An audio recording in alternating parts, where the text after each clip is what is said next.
بسم اللہ الرحمن الرحیم۔ غزوہ نجد سے واپسی۔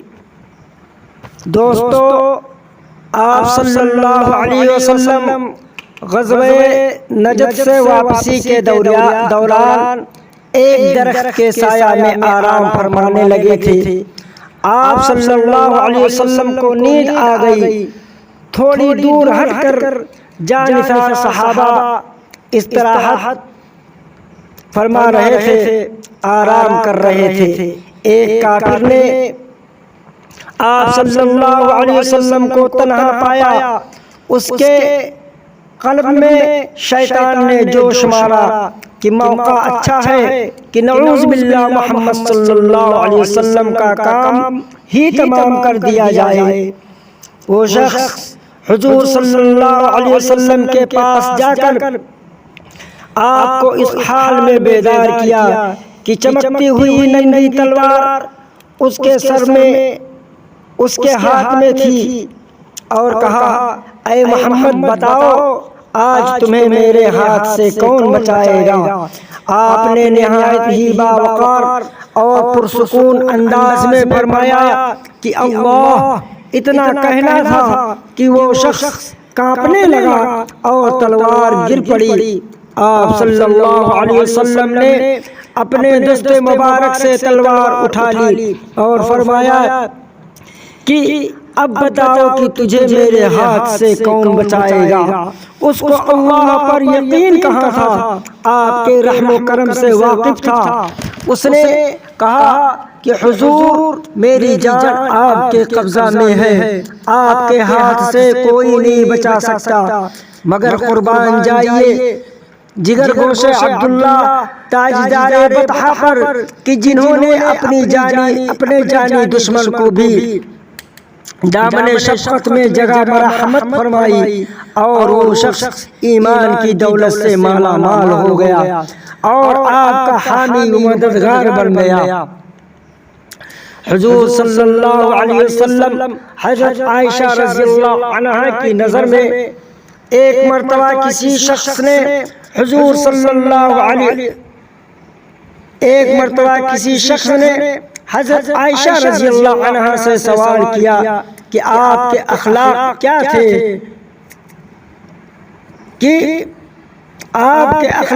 تھے، فرمایا آپ کے اخلاق طیبہ سراپا قرآن تھا۔ آپ کا بولنا قرآن، آپ کا چلنا قرآن، آپ کا سونا جاگنا قرآن، غرض کی ہر ادا قرآنی احکام سے لبریز تھی۔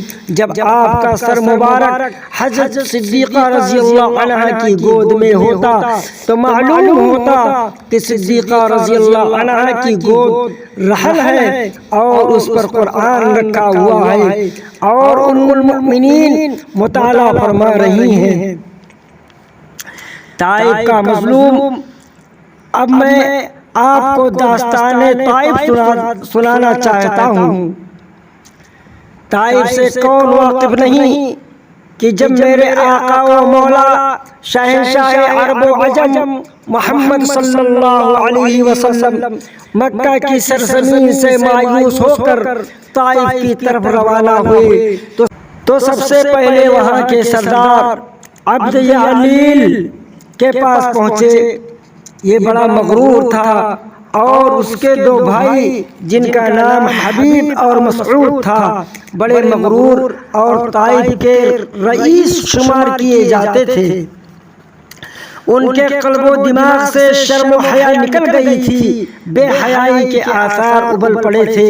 ان میں سے ایک نے کہا، کیا خدا کو تیرے سوا کوئی نہیں ملا کہ تجھے ہی نبی بنایا؟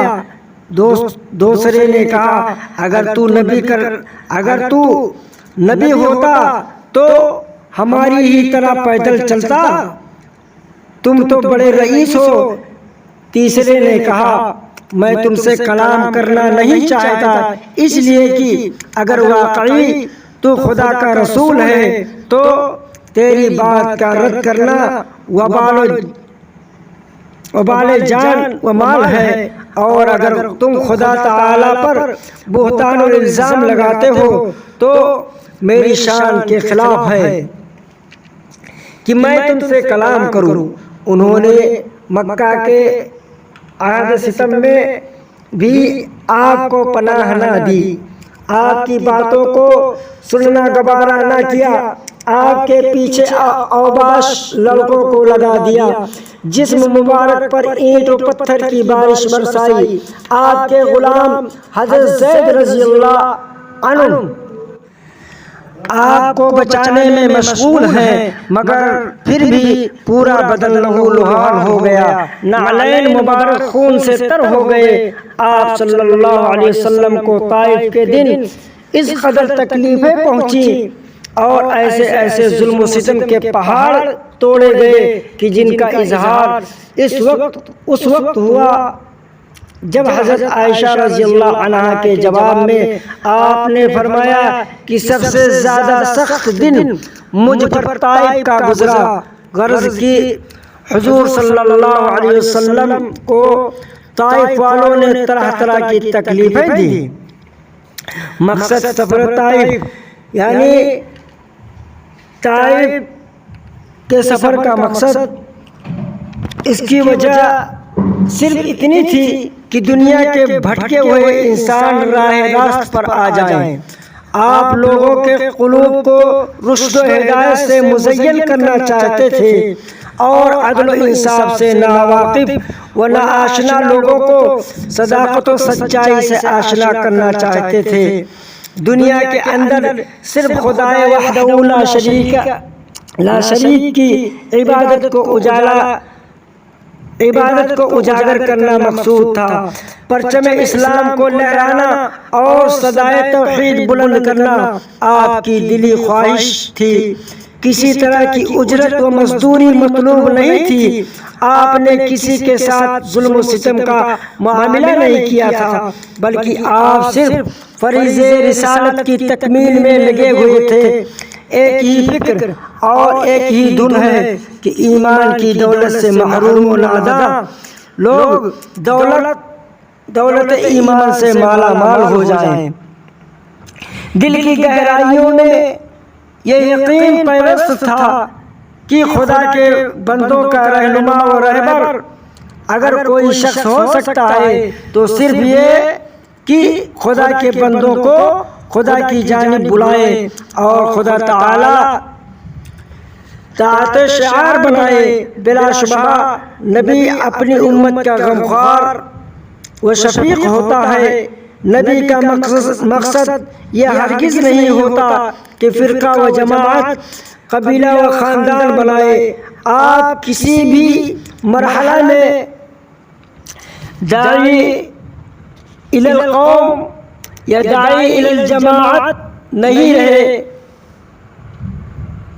مگر اہل طائف نے محسن اعظم کے احسان کو فراموش کر دیا۔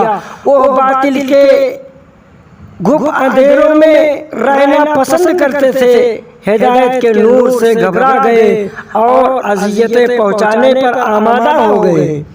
دوستو، آج کے لیے بس اتنا ہی۔ اللہ سے دعا ہے کہ اللہ تعالی ہم سب کو نبی کریم صلی اللہ علیہ وسلم کے طریقے پر چلنے کی توفیق نصیب فرمائے، آمین۔